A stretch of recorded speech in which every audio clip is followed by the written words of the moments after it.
tuning in to Celeb Source, your source for celeb news. Now today we got Def Jam. You know the game, remember that? Tyrese defending R. Kelly. Yeah, you gotta hear. Game on 6ix9ine, the streets on 6ix9ine, and Nas' new music. Also, we have something with Keysha Cole and Tupac, and the last words that Tupac said to her. Yo, lots to cover for today. Thanks for tuning in to Celeb Source. If this is your first time to the channel, be sure to subscribe to the channel. You know it definitely helps us out. Make sure you hit that notification bell so you can be first in line when we dropping this insanity. And make sure you like it in advance. Like it if you like the hustle. Like it if you respect the hustle. The whole 9 yards, man. Yo, we trying to do our best for the culture here. Yo, thanks for tuning in once again. Yo, first on deck. Have you ever felt like putting a pause on a Def Jam artist? I'm talking like beat the brakes off him. Well, you know what? You think twice if it came down to the come down. But a man could dream, can't he? Now, well, not anymore. Well, sort of. Remember that video game back in the day called Def Jam Fight for New York? You like, man, that was damn near over 10 years ago. Well, Def Jam has teased a re-release for the game back in 2018, but it didn't go far until a few days ago. You're like, what? Yeah. Def Jam took to Twitter and made the statement, right? Saying, quote, "The streets are saying we need a new Def Jam game." Close quote. Imagine on your PS4 or your PS5, whatever it is, okay? 1080p, 8K, or whatever the K is. Now, Def Jam has stated that if the follower count runs to 1 million, the reward for that would be an announcement concerning the Def Jam video game. Yo, wouldn't it suck if the announcement was, man, we're not making that game, y'all. Y'all stupid. But a man could hope, right? Personally, I think it would be better if it was like a Grand Theft Auto game, but had characters from Def Jam World. You know what I'm saying? But who am I? Just to give you an idea of a potential roster for the game.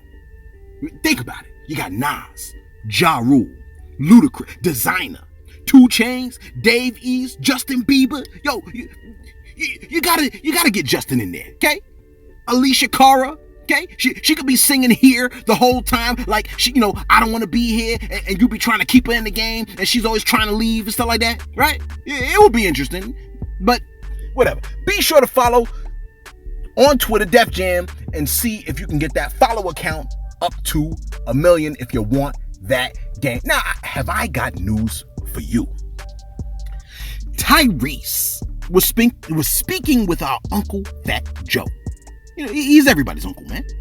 Throughout the course of the conversation, their dialogue stumbled onto R. Kelly. Why should I go on, right? Yo, take a listen. That's a mean starting 5. Yeah, R. Kelly, with all of his videos, what he was doing musically and sonically, and how he figured out a way to change and evolve and stay relevant over all of those years. I know he's got a lot of controversy and heat on him. I get it. So ain't no need to get in my comments. And if you write some goofy shit, I'm going to say it's okay. Tyrese, no fear, no problem saying R. Kelly nowadays. Say it. I'm too real to fake it, man. I just have to say it. Like, what I've learned over the years, man, is that there's a lot of people in our industry, rather music, acting, producing, directing, studio execs, billionaires, real estate, the tech space. Everybody is involved in something that they don't ever want people to know about publicly. And I would say, you know what? Just let God do his job. And if I were to find out about what everybody is into, we probably wouldn't be a fan of anybody. Sure. That is a fact. There's some people that do what they do and they know how to keep their shit completely in the closet. And again, when you have drug problems, you are alcoholic, or you got vices that may be inappropriate, or whatever the case may be, you're just trying your best to do whatever it is that you're doing, just hoping that people don't find out about it. But I'm a Christian man, and I have found that Christian people are the most judgmental, and that's one of the the scriptures in the Bible, it says, you know, thou shalt not judge. Now your boy said, quote, R. Kelly, with all of his videos, what he's doing musically and sonically, right? Which almost sounds like his occupation should exonerate him. Did I use that word right? From the crimes of pedophilia, okay? But before you could pull out the pitchforks for Tyrese, he quickly added on the fact that R. Kelly is not the only one guilty of that kind of behavior, saying, quote, I know he has a lot of controversy and heat on him. I get it. What I learned over the years, there's a lot of people in our industry. Everybody is involved in something. What? Say that again, sir. That they don't ever want people to know about publicly. I would say, you know what? Let God do his job. If I were to find out what everyone is into, this is where everyone looks out the window like they don't hear what he's saying. He says, if I were to find out what everyone is into, we probably wouldn't be a fan of anybody. There's some people who do what they do. They know how to keep their ish completely in the closet, letting it be known before you get the speck out of his eye. I guess we can't really call it a speck, but whatever. You get what I'm trying to say. Before you get the speck out of his eye, lots of folks need the beam removed from their own eye. But Tyrese, that was a kid, bruh. You know what I'm saying? Now, he's saying if he has to go down, if R. Kelly has to go down, a bunch of people should have went down with him. To which I say, facts. Across the board, baby. Across the board. That's how the Most High gonna do it. So, you know what I'm saying? The Game has decided to post his thoughts concerning Tekashi 6ix9ine, stating, Pop Smoke dead, but 6ix9ine alive. Hashtag, guess rats outliving humans now. I get that he's saying he wishes Pop Smoke was alive, but, I mean, we shouldn't wish death on no man. You see what I'm saying? I take that back. If you live by the sword, you know what I'm saying? Penalty should be equal to the crime, right? The law, an eye for an eye, a tooth for a tooth. Your heart, turn the other cheek. Now, here's some insanity. 6ix9ine was taking a stroll down the streets of New York when this happened. What happened? What happened? What happened, big man? What happened? Nigga, don't act tough, nigga. Don't act tough, pussy. Don't act tough, nigga. I put you on lock. Suck a dick. 3 million, nigga, you pussy. Fight me, fight me, fight me. I'm... Give my fucking phone, bro. Give my phone. Give my phone. Yo, record this shit, girl. Record this shit. That's the police. Get him in phone. Give me my phone, bro. Give me my phone. Get my plate. Yeah. Yeah. Get it. Not today. Not today. Yeah, get it. Get it. Not today. Get it.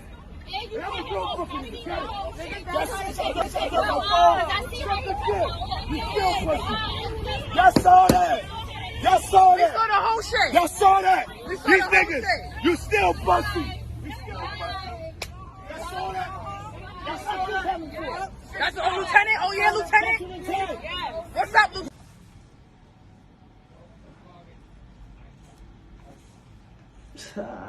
What, hurt you? No, it's okay. It's okay. It's okay. Good job. I got it all the way back like this. Mm-hmm. Just leave your hand bent. Mm-hmm. Mm-hmm. We all knew it was going to happen. It was just a matter of time. It was just a matter of when. Now, 6ix9ine posted, quote, don't clap with, laughing emojis. But his girl on the other end wrote, clout chasing gets you clapped.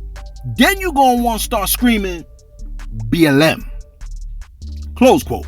Keysha Cole has revealed that she used to hang out with Tupac on a regular. Now, she's released some of the final words that Tupac said to her on the night of his passing. Yo, take a listen. I'm being real. He looked hurt. And to me, it's always the person who loves the most that gets hurt in the relationship. The one who loves the most, because there's always one that loves a little bit less than the other. Then you got the one that's like, this is my world. Whether it's the guy or the girl, that one always gets hurt. The one that loves the most. Yeah. I don't know. Whatever. Whatever, huh? And because it is what it is. It is what it is, right? And when it comes to you, right? I remember being on tour with you, and you was opening up. It was me, T.I., and Nelly on tour. You was opening up. I'm going to say some shit, though. It's not no disrespect. We have fun. We love each other. But I would always have you singing What's Love. You wouldn't come out, but you would sing the hook behind the curtain. I don't know if you remember that. You'd be like, What's Love? Singing in the back. And you was following the whole tour. I tell people this story all the time. They had you in the van. They was pretty much playing you. And your album came out in the middle of the tour and sold like 200,000-300,000 first. You broke a record. And the next thing I knew, the whole label was with you for the rest of the tour. They was acting like they was your best friend. Then you had the tour bus. That's crazy. And I used to tell you all the time, yo, Keysha, don't trust these people. Right. Yeah. I got a couple close friends in the business that I can count on one hand, right? That has been honest with me and upfront and loving with me and you know, in my whole career. You know, in my whole career, you know what I mean? And I'm happy to have those people because, you know, certain people that say little things to me, buy your house and make sure everything is paid for when you're going through your hot thing. You know what I'm saying? Because all that shit you're gonna need when niggas cold and they ain't doing what they need to do no more. You know what I'm saying? And I was like, what the hell? What are you talking about? But I did it though. You know what I'm saying? I made sure I did that. You know, buying my house outright and making sure my cars was paid for and shit like that. But that half was a good advice, you know, because Ja Rule paying $550,000 for a Rolls Royce Phantom and then trying to not want that motherfucker no more. Now you only get 300 back. It's like, my G, like, nah, my G. You know, I ain't like that. You know, I saw you. Like I said, we started out humble. And one day I'm in LA and you just pull up. You might have been the first girl I ever seen pushing that convertible to Dawn. And you pulled up to the studio like, yo, what's up, Joe? I was like, damn, you made like a movie out, like a movie. I was like, damn, Keysha. You know, all the guys around, you know, when you got a lot of guys around, they always like, man, you need to get that Ferrari, nigga. It's like, my G. You know, I think if I would have known, I think it's a couple things I would have did just differently because, I mean, all that shit depreciate. You know, the value goes down and all of that. So, especially all the diamonds and jewelry and all that, because I love diamonds, you know what I'm saying? But all that stuff, I mean, it don't really, you know, to me now. I barely wear anything but my little diamond cross, you know what I'm saying? Even though I got you know, I still rock diamonds though. You know, I'm yes, you do. Yes, you do. Look at. Nah, yo, Keysha, I always rock diamonds. It's my addiction, you know. I've had addiction to this since I'm like 14, jewelry, and I love it though. But it goes back to King Tut and Egypt and all that. Like they showed us how to floss 2,000 years ago. They was like they had the big truck jewelry on. Growing up, I think you're too young to have known Tupac, but I know Pac was real influential in your life growing up in the Bay Area. Tell me about Pac and how much you loved Pac, because I know he meant a lot to you growing up. Yeah, I actually did know him And he wanted to sign me to Quincy when he was with Kadada, Quincy Jones' daughter, and he was gonna leave Death Row and go to sign with Quincy, and he wanted me to go over there because he said that Death Row is not the place for kids. You know what I'm saying? That's what he was saying. So but just unfortunately on our way to Vegas when we went that time, he got shot. He didn't come back from that trip. So wait a minute, Keysha, because this is what we call a Joker moment. You watch the show all the time. So you're telling me that Tupac was telling you he was going to go sign with Quincy Jones and get his own situation and bring you there with him? Because I've never heard he was leaving Death Row. This is the first time somebody real like you was saying that. Yeah, we definitely, it was a bunch of us that left. How old was you, 15? 14, 15. Yeah, he died when I was 16. So right when my birthday was coming around, I just remember getting earrings in the mail from Death Row Records, and but Suge, of course, was already in jail. So my mom literally came and got us when we from Suge's house because everybody got shot that day. So I mean that night. So it was. Oh, so you was in Vegas when Tupac got shot. Mm-hmm. My brother, and him used to rap together too, and the Outlaws as well. So we all drove to Vegas from LA, and Pac was in the car with Kadada. You know, Suge was in their car. My brother was in their car. We was in our car. You know, it was just like a lot. And then we were kids though. You know what I'm saying? So he just didn't like that. You know what I mean? It was just like a lot of drama around that time. Yeah, man, that's crazy. I never knew you actually met him. I didn't know that. I know that you looked up to him and you love his music, but I didn't know who else from the Bay you really looked up to coming up. I would say Tony, because Dwayne Wiggins, like his wife gave me my first job at the coffee shop, and he used to also take me like to do shows and stuff with him and pay me for that, and so that was super dope. And then of course, you know, Too Short, you know, we grew up to Too Short and E40 and you know, Richie Rich, you know, all these guys that came before us. So I mean, it's all respect for those guys. You know, 3 Times Crazy, we was just bumping them last night. So MC Hammer. No, of course. Wait a minute, hold on. How did the hell did I forget? We got Hammer, we got Mac Dre, we got yeah, because Hammer is the one that actually took me to Death Row. He's the one that brought me to Death Row, yeah. So Hammer brought you there because I know he used to be with them. Yeah. I'm gonna try to get MC Hammer on this show because one day I bumped into him in the airport in Vegas, and he was talking some shit to me that I didn't think Hammer would be talking. Now she stated, I actually did know Tupac. He wanted to sign me to Quincy Jones when he was with Kadada, Quincy's daughter, and he was gonna leave Death Row and go to sign with Quincy. He wanted me to go over there because he said that Death Row was not the place for kids. Close quote. He said he was going to leave Death Row. How old is Keysha right now? And finally, NAS is back to hit us with some magic, along with the hit producer, Hit Boy.